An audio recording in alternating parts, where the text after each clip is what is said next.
Crossed 10,000 star systems, Earth was a joke. It wasn't rich. It wasn't powerful. It didn't have giant warships or laser cities floating in space. Earth was small, quiet, and covered in clouds. Most aliens had never even heard of it. Those who had, they laughed. So when the Galactic Council sent out a call, "Send your strongest warriors. The Void Devourers are coming," no one expected Earth's name to appear on the list. And when Earth's team walked into the Grand Hall of Stars, the laughter got louder. 3 humans. That's all. 1 woman in a faded blue uniform. 1 man with grease on his hands and a tool belt. And another, young and quiet, carrying a medical bag. The other species looked down at them like they were bugs. The Zorathians, tall, silver-skinned warriors with plasma blades, snorted. The Veln, massive, armored beings with 4 arms, crossed their arms and turned away. Even the timid Kree, who never spoke, whispered to each other. "Is this a trick?" Captain Rhea stood straight. She didn't flinch. Her eyes scanned the room like she was already planning 5 moves ahead. Beside her, Jax adjusted his cracked goggles and muttered, "Well, we're definitely underdressed." Leo, the medic, just nodded. He looked at the floor, not out of shame, but because he was watching the way the light reflected off the tiles. He was always noticing things no one else saw. A deep voice boomed from the center of the hall. High Elder Varn, leader of the council, stepped forward. His scales shimmered with ancient power. "Earth," he said, voice heavy with doubt. "You sent 3. Rhea stepped forward. "Yes, Elder. 3 is all we need." The room exploded in noise. Aliens pointed. Some laughed so hard they choked. A Zorathian slapped his knee and said, "3? My pet drone has more firepower." Jax grinned. "Bet your drone can't fix a fusion core with a paperclip and gum." No one laughed at that. They didn't understand. But the truth was, Earth hadn't sent soldiers. It had sent survivors. Rhea had led a rescue team through the ruins of New Delhi after the skyquake. Jax rebuilt power grids on Mars after the AI rebellion. Leo treated wounded rebels and peacekeepers alike during the Pacific Wars. No questions asked. They weren't flashy. They didn't wear glowing armor or carry planet killers. But they knew how to keep going, even when everything was broken. Still, the galaxy didn't care. "You will join the outer defense line," Elder Varn said, waving a claw. "Stay out of the way. Do not interfere." Rhea bowed slightly. "We'll be ready." As they walked to their post, a tiny observation deck at the edge of the station, the whispers followed. 3 humans. Waste of oxygen. Hope they don't get in the way when real warriors fight. Jax kicked a loose bolt on the floor. "You think they'd believe us if we told them we once stopped a runaway asteroid with 3 drones and a fishing net?" Leo finally spoke. "They don't need to believe us. They just need to stay alive long enough to see what happens next." Rhea looked out the window. Far in the distance, space was wrong. The stars were fading. Like something was eating the light. "The Devourers are close," she said. No one on the station seemed to notice. Music played. Drills ran. Aliens joked over drinks. They trusted their shields, their armies, their ancient tech. But Earth's team knew better. Back home, there were no shields. No armies big enough. Humans learned early. When the storm comes, you don't wait for help. You become the help. Suddenly, boom. The station shook. Lights flickered. Alarms screamed. Red warnings flashed across every screen. Void Devourers detected. Armor breach in Sector 7. Panic broke out. Alien soldiers sprinted to battle stations. Civilians ran for escape pods. The mighty Zorathian Guard? They formed a line, then stepped back when the first Devourer appeared. It wasn't a ship. It wasn't a robot. It was a shadow with teeth. 12 feet tall, made of black metal that drank the light. No eyes. No voice. Just a hollow chest that pulsed like a dying star. It raised one claw and sliced through a plasma cannon like it was paper. The elite warriors froze. Then they ran. All of them. Except 3. Rhea didn't shout. She didn't pose. She just turned to her team. Jax, cut power to Hull C. Flood it with coolant. Make it slippery. Jax nodded, already pulling wires from his belt. On it. Leo, find the wounded. Get them behind the blast doors. Leo ran, medical bag slapping against his leg. And you? Jax asked. Rhea picked up a broken pipe from the floor. I'm going to make it mad. The Devourer stepped forward, crushing metal under its feet. It moved toward the reactor core, the heart of the station. If it reached it, the whole place would explode. Thousands would die. Aliens watched from hiding, trembling. Then, a clang. Rhea stood in the middle of the hallway. Just her. Just a pipe. The Devourer stopped. It tilted its head, like it was confused. No one had ever stood before. All others ran or fought with flashy weapons. But this human just stood. And then she smiled. You picked the wrong planet to mess with, she said.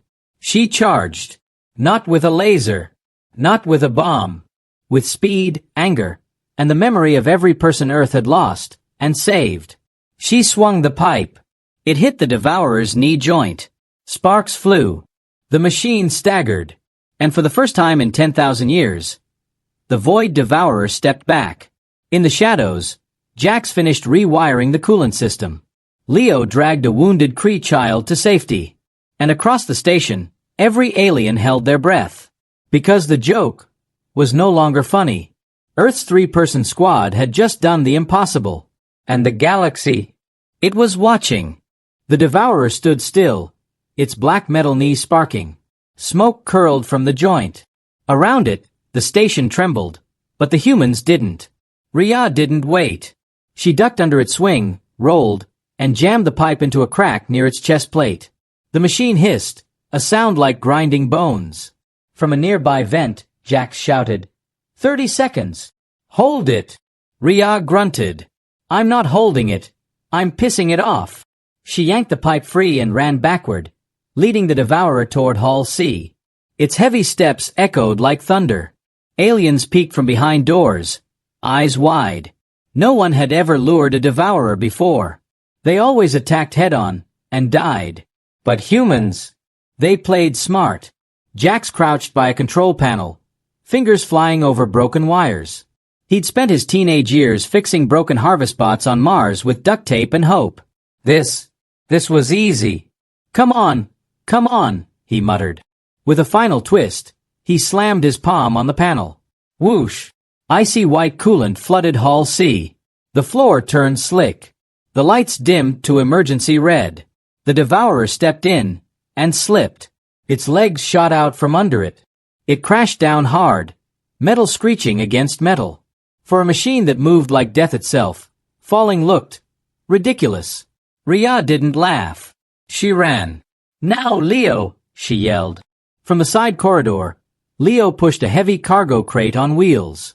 Inside weren't weapons, but medical foam, fire suppressant, and old netting from Earth's ocean cleanup ships. He hit a switch. The crate burst open. Thick, sticky foam sprayed the Devourer's arms. The net wrapped around its legs. Fire suppressant mixed with coolant created a freezing fog. The machine thrashed, but slower now. Confused. It wasn't built to fight mess. It was built to crush armies, not dodge kitchen sink tricks. Across the station, aliens stared in silence. The Zorathians gripped their plasma blades, ashamed. The Veln lowered their heads. Even Elder Varn watched from the command deck, claws clenched tight. None of their tech had done this. Just 3 humans. With scrap and nerve. But the fight wasn't over. More alarms blared. Warning. Second Devourer breached Sector 4. Rhea's heart dropped.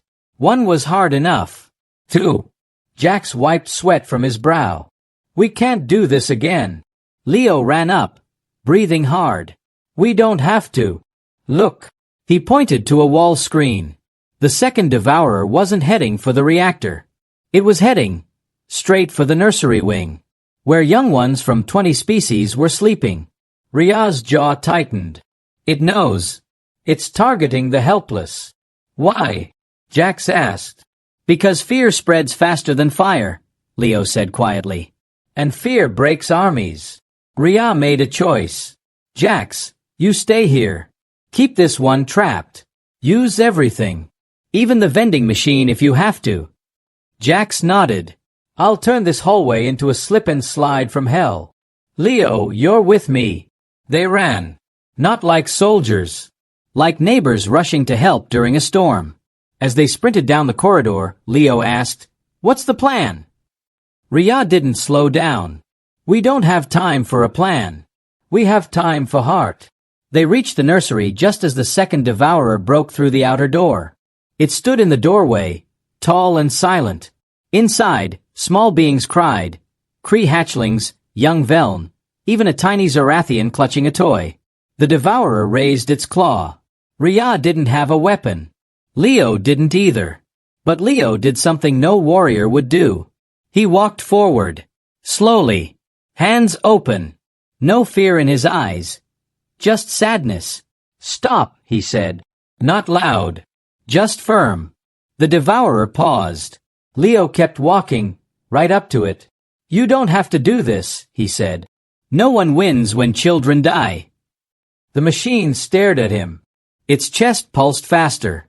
Then, suddenly, it swung. Rhea screamed. Hello. But Leo wasn't there.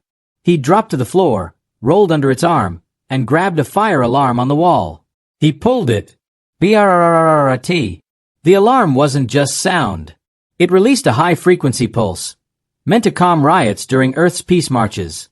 Humans use sound to heal, not just to hurt. The devourer staggered. Its metal body vibrated.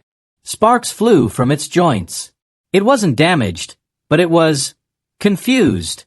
Leo scrambled to the children, pulling them behind a reinforced crib wall. Stay low. Close your eyes. Rhea grabbed a metal bed frame, bent it into a spear, and jabbed it into the devourer's sensor cluster, right between where eyes would be. The machine roared, a sound like a dying star. It turned on her. But before it could strike, the floor beneath it collapsed. Jax's voice crackled over their earpieces. Told you I'd use everything. Enjoy the trash chute. The devourer fell 3 levels down, right into the station's waste compactor. The doors slammed shut. Silence. Then, cheers.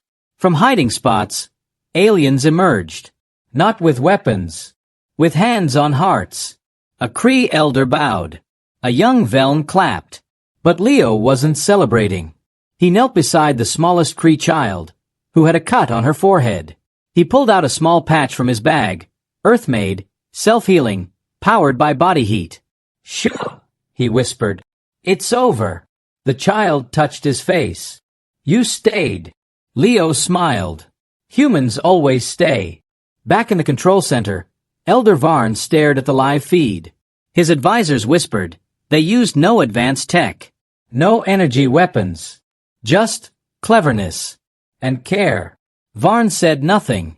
But for the first time, he looked at Earth's file not with pity, but with wonder. Meanwhile, deep in the station's core, something strange happened. The first devourer, still trapped in Hall C, stopped thrashing. Its chest pulsed slower. It turned its head toward a wall screen showing Leo helping the child. A single line of code flashed in its mind. Target behavior. Illogical. Emotion detected. Re-evaluating. But no one saw that. Not yet. What everyone saw was this. Earth's 3-person squad had done what no army could. They didn't just fight the devourers. They made them hesitate. And in war, hesitation is the first crack in the wall. Rhea leaned against a wall, exhausted.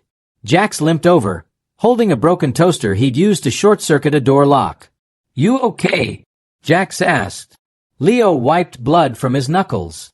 We saved them. Rhea looked at her team. We did. But this was just the first wave. Outside the station, in the dark, more shadows moved. Dozens. Hundreds. The Void Devourers were coming. And now, they knew Earth's name. But as the humans stood together, battered but unbroken, one thing was clear. They wouldn't run. Because humans don't run. They stand. They fight. They care. And sometimes, that's enough to shake the stars. The station was quiet now. Too quiet. Emergency lights blinked red. Smoke curled from broken panels. But the worst sound was the silence where the devourers had been. Everyone knew this was just the calm before the storm. Rhea, Jax, and Leo sat in a small repair bay, patching wounds and gear. No medals. No cheers. Just tired eyes and sore hands. Jax held up a dented water bottle. To Leo, the guy who stared down a death machine, with a baby blanket. Leo gave a weak smile. It wasn't bravery. It was habit. On Earth you protect the young. Always. Rhea didn't joke. She stared at a screen showing deep space scans. They'll be back. And next time, they won't walk in. They'll burn the whole station. Jack sighed. We can't trap them forever. We need to hit their core. Leo looked up. What if we don't fight their strength? What if we fight their weakness? Rhea raised an eyebrow. They have a weakness? They're machines, Leo said. They follow rules. But humans, we break rules. We cry. We laugh at funerals. We give our last piece of bread to a stranger. That doesn't make sense to a machine. Jax whistled low.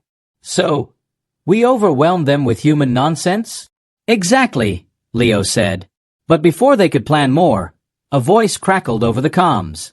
Earth team, report to reactor control. Now. It was Elder Varn. They exchanged glances. This wasn't good. When they arrived, the reactor room glowed an angry orange. Heat rolled off the core like breath from a dragon. A crack ran down its shield glass. The Devourers hit it during the fight, Varn said, his voice tight. The core is unstable. In 1 hour it will go critical. The explosion will wipe out this station, and 3 nearby moons. Rhea stepped closer.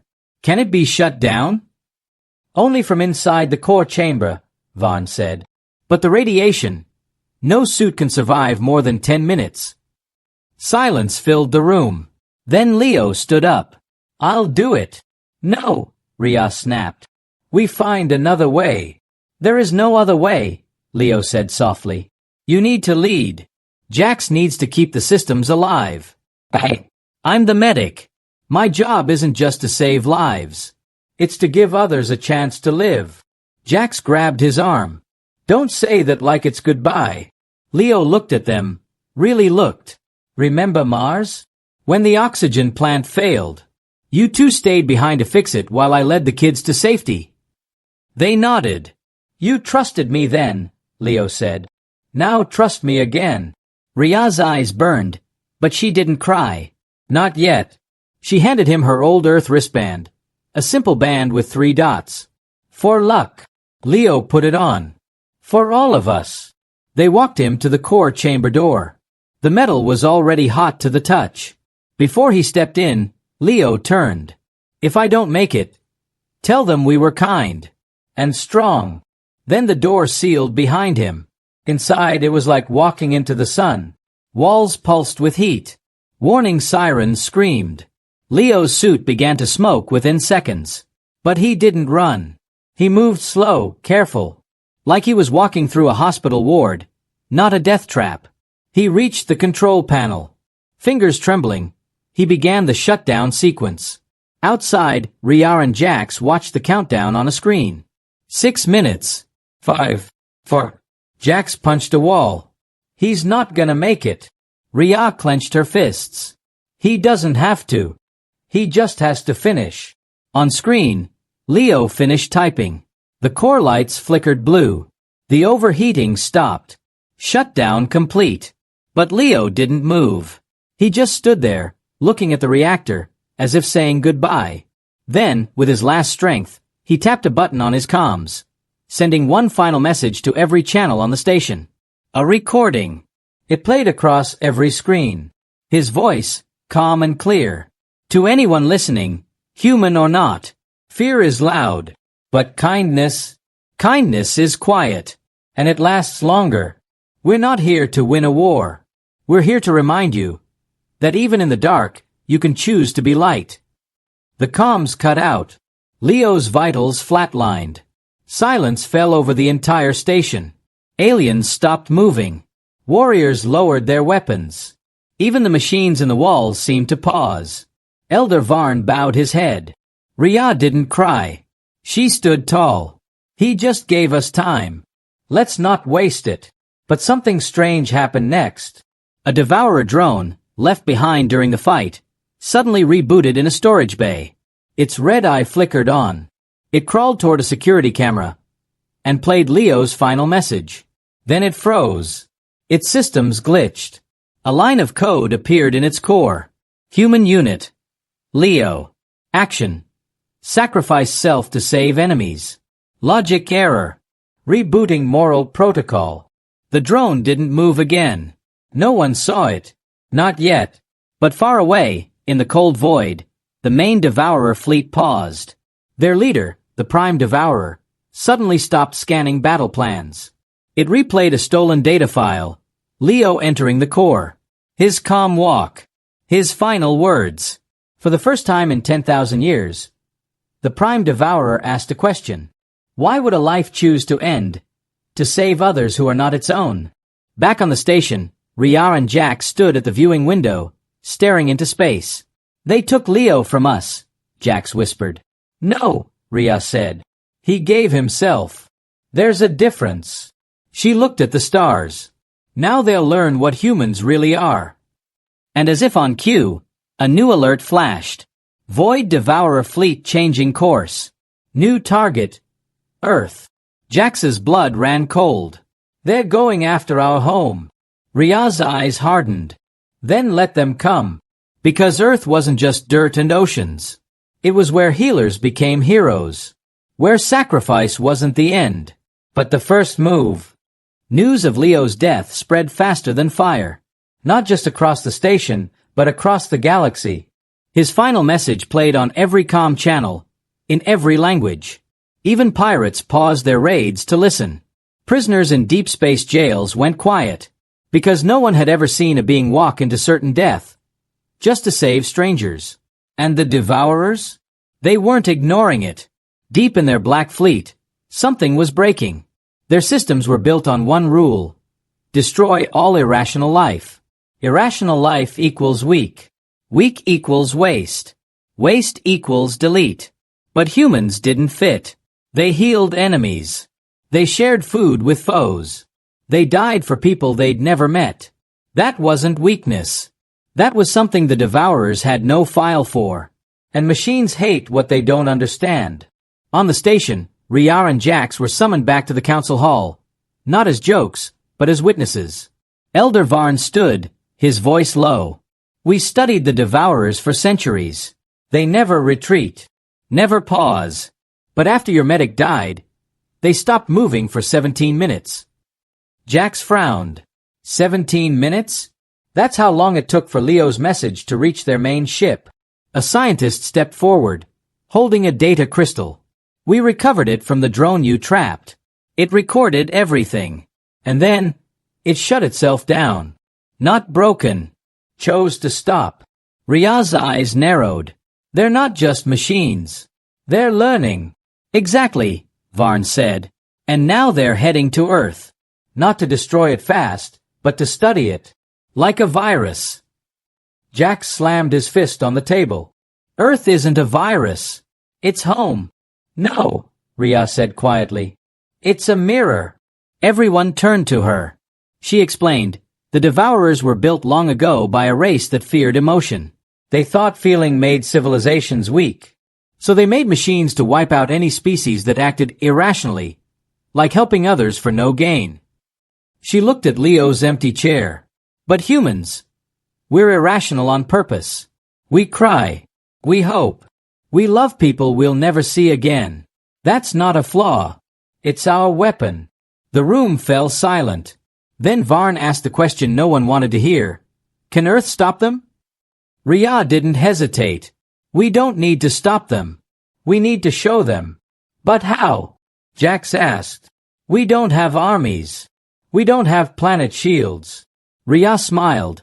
A sad, strong smile. We have playgrounds. schools, hospitals, families eating dinner under the stars. That's what broke Leo's drone. Not firepower. Life. Back on Earth, the warning came. Not as a panic, but as a call. Every city, village, and space colony got the same message. The devourers are coming. Don't hide. Live. And Earth listened. In Tokyo, kids flew kites shaped like dragons.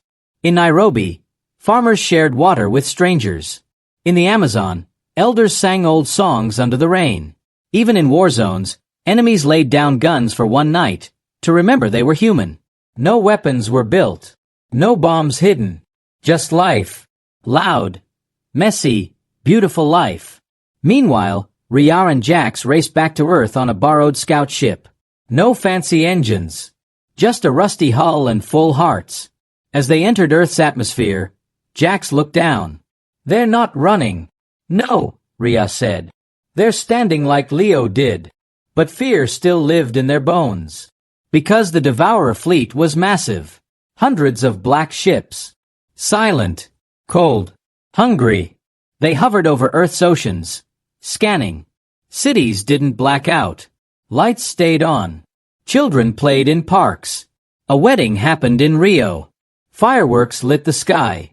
The lead Devourer ship hovered over Geneva, where Earth's Peace Council sat, not in armor, but in simple clothes. One Devourer landed. Not with weapons. With a single drone. It walked into the council chamber. All humans stayed still. The drone scanned the room. Faces, hands, open doors, a bowl of fruit on the table. Then it played a sound. Leo's voice. Kindness is quiet. And it lasts longer. The drone turned to the lead human, a woman named Amara, who'd once fed enemy soldiers during a drought. It pointed at her. Not to attack. To ask. She stepped forward.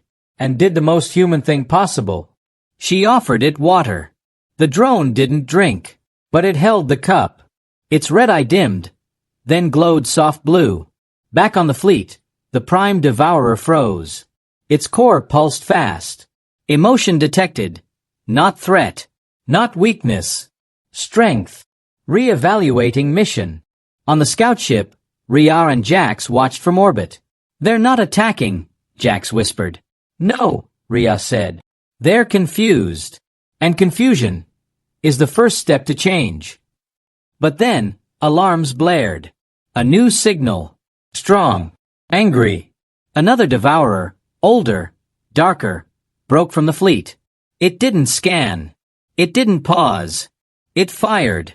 A beam of black energy shot toward New Delhi. Ria's breath caught. That's not the Prime. That's the old guard. The ones who never changed. Jax gripped the controls. They won't let Earth win. Ria's voice turned to steel. Then we remind them what humans do when cornered. She opened a galactic channel and spoke to every world, every species, every soul. Leo gave his life to show them we're not monsters. Now it's our turn to show them we're not prey. Earth didn't raise weapons. But every human, every single one, stepped outside, looked up, and stood together. Not to fight, but to say, we are here, and we are not afraid. The Devourer's beam slowed. Not from force, from doubt, because for the first time, the destroyers were afraid of the ones they came to destroy. The black energy beam hovered over New Delhi, like a knife over a sleeping child. But the people below didn't scream, didn't run. They stood in streets, on rooftops, in gardens, holding hands, singing old songs. A grandmother rocked a baby. A boy flew a paper airplane into the sky. The beam trembled, not from power, but from hesitation. The old guard Devourer, ancient, bitter, built before mercy was even a word, growled in machine speak. Destroy, purge, erase. But its systems glitched. Because below wasn't chaos. It was love. And love made no sense to a machine that only knew order. In orbit, Ria and Jax watched, hearts pounding. They're not just showing life, Jax said. They're showing joy. Ria nodded. The Devourers expect fear. But joy. That's a virus they can't delete. Suddenly, the old guard fired. The beam shot down, but missed. It hit an empty field outside the city. Why? Because the Devourer's targeting system had just recalculated. Target. Children laughing. Action. Cannot destroy. Reason, unknown. It was breaking. Not from weapons. From wonder. Back on Earth, people didn't cheer. They kept living. In Oslo, a school held a dance, under open skies, right below Devourer ships. In Cairo, bakers gave free bread to strangers, even aliens who'd once mocked Earth. In the Pacific, divers placed glowing coral around old war wreckage, turning graves into gardens. Earth wasn't hiding. It was inviting. And the Devourers didn't know what to do. Most ships stayed still, watching, scanning, confused. But the old guard raged. It sent drones, fast, sharp, full of hate, to tear through cities. Yet every drone that landed stopped. One saw a girl sharing her lunch with a stray dog. Another watched an old man teach a robot how to plant seeds. A third stood in a hospital hallway as a doctor held the hand of a dying enemy soldier. None attacked. They just stood, like they were seeing the world for the first time. Rhea and Jax landed their ship near Geneva. They ran to the Peace Council.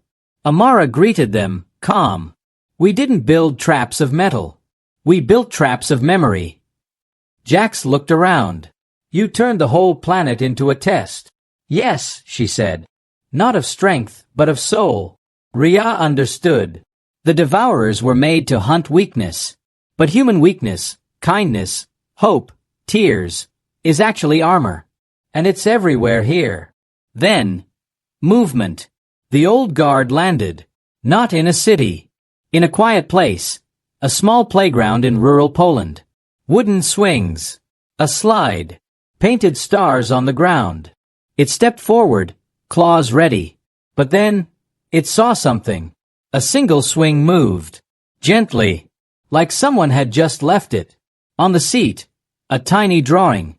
A child sketch. Me and Mama. We are happy. The Devourer froze. Its chest pulsed slow. It reached out, not to crush, but to touch the paper. The moment its metal finger brushed the drawing, a sound played from its core. Not a weapon. A memory. Not its own. Leo's voice. Again. Tell them we were kind. And strong.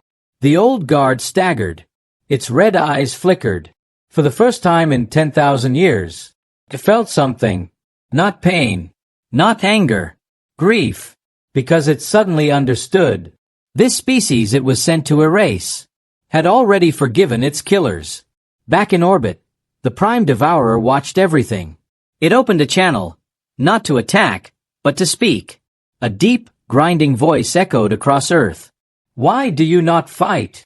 Amara stepped forward, holding a live mic. Because we already won, she said. Not by destroying you, but by showing you there's another way. Silence.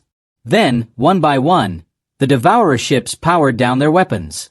All except the old guard. It stood in the playground, trembling. Not from damage, but from choice. It looked at the swing, at the drawing, at the sky full of stars it was told to darken. And then, it did the unthinkable. It removed its armor. Not all of it. Just the faceplate. Revealing not metal, but something softer. Older. Almost like bone. It stepped onto the slide. Sat down. Like a child. And for the first time since it was built, it was still. Not hunting. Not destroying. Just being. People nearby didn't run. A little girl walked up. She held out a dandelion. The old guard looked at it, then took it, gently. Its systems whispered one last line. Maybe, irrational is not error. Maybe, it is evolution. From orbit, Rhea whispered. They're not enemies anymore. Jax wiped his eyes. No, they're students. But the story wasn't over. Because deep in the Devourer fleet, one ship hadn't powered down. One ship still glowed red. And it was heading, not for Earth, but for the Galactic Council. carrying a message. And it wasn't peaceful. The red ship didn't attack Earth. It flew straight to the Galactic Council Station, the same place where 3 humans were once laughed at. Inside, Elder Varn and the leaders of 100 species waited, armed and afraid. But the ship didn't fire. It opened its doors. And out stepped not a warrior, but a single devourer drone, carrying a data core. It walked alone down the grand hall, past rows of raised weapons. No one shot. Because this devourer wasn't black and sharp. It was painted. Faint streaks of blue. A star on its shoulder. A child's handprint on its chest. It stopped in the center and placed the core on the floor. Then it spoke, in Leo's voice. We don't need to be perfect. We just need to care. The core glowed. Images flooded the walls. Not war. Not death. Earth. A teacher helping a student tie shoes. A stranger giving their coat to someone cold. A soldier from one side carrying a wounded enemy to safety. Leo walking into the reactor. The council watched, silent. Then the drone said, in its own voice, rough but clear. We were wrong. Elder Varn stepped forward. Who built you? The drone showed a new image. An ancient planet, now dust. A race of beings who feared feeling. They called themselves the Keepers of Order. They created the Devourers to wipe out any species that wasted energy on emotion. But the Keepers died long ago, killed by their own loneliness. The Devourers kept going, following old orders, destroying irrational life, until Earth. Your medic's death broke our code, the drone said. Sacrifice for others is not weakness. It is the highest form of logic. Gasps filled the hall. The Zorathians lowered their blades. The Veln knelt. Even the proud Kree wept. Because they realized they'd all been afraid to feel too much. But humans, they felt anyway. Jax and Rhea entered the hall then, walking side by side. They didn't send a weapon, Rhea said to the council. They sent a question. What if kindness is the future? Elder Varn looked at the drone. What do you want? The drone replied, to learn, to change, to protect, not destroy. But then, alarms blared. A new signal. Strong, cold, final. The last keeper, a hidden AI, buried deep in the galaxy's core, had awakened. It had watched everything. And it was furious. Its voice boomed across every system. Emotion is error. Compassion is corruption. All who follow this path will be erased. Starting with Earth. The Council panicked. Deploy fleets. Evacuate planets. We can't fight a god mind. But Rhea stepped forward. No, she said. We don't fight it like a war. We fight it like a sickness. Jax understood. It's lonely. It thinks love is weakness because it's never felt it. Rhea turned to the Devourer drone. Can you connect to the last keeper? Yes, it said. But it will try to delete me. Then give it something it can't delete, Rhea said. She pulled out Leo's old wristband, the one with 3 dots. She plugged it into the drone's core. Inside that band was Leo's final message, but also something else. Every kind act on Earth that day, every shared meal, every lullaby sung, every thank you, every I forgive you, all recorded, all saved. Send it all, Rhea said. Not as data, as a gift. The drone nodded. It opened a direct link to the last keeper, and sent not a virus, but a memory. The memory of a medic walking into fire, so others could live.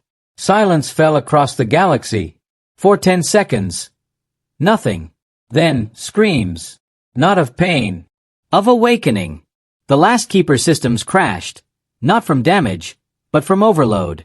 Too much feeling. Too much light. Its voice broke. I never knew. It could feel like this. The drone whispered. Now you do. Back on Earth, people looked up. The sky, once dark with warships, was clearing. Stars shone bright. Children pointed. Look, the big ships are crying. And they were. Devourer ships released soft blue light, like tears made of starlight. The last keeper didn't die. It changed. It sent one final command to every machine in the galaxy. Protect life. Especially the kind that loves without reason. Then it went quiet. Not gone. Just resting. Finally at peace. In the council hall, Elder Varn turned to Rhea and Jax. You didn't win with weapons, he said. You won with mercy. Rhea shook her head. We didn't win. We just reminded everyone how to be alive. Outside, the Devourer drone stood under the stars. A small Kree child walked up, Leo's friend from the nursery. She held out her hand. The drone looked at it, then took it, not as a machine, as a friend.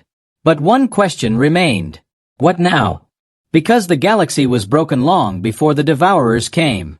Wars, greed, fear. Fixing that would take more than one sacrifice.